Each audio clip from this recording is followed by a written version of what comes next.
أنزلنا هذا القرآن على جبل لرأيته خاشعا متصدعا من خشية الله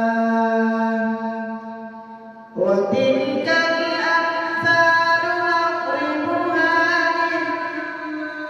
للناس لعلهم يتفكرون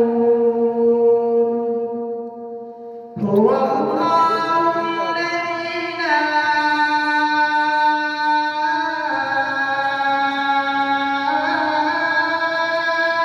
إله إلا هو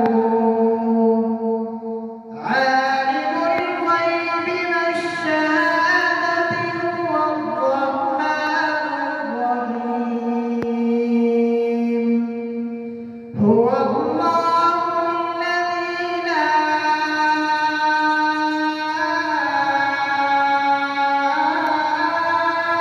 إله إلا هو الملك القدوس السلام المؤمن المهيمن العزيز الجبار المتكبر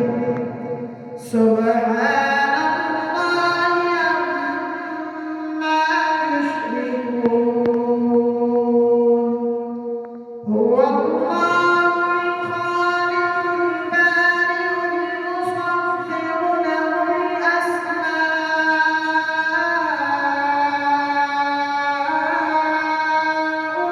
الحسنى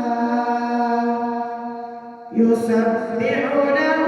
ما في السماوات والأرض وهو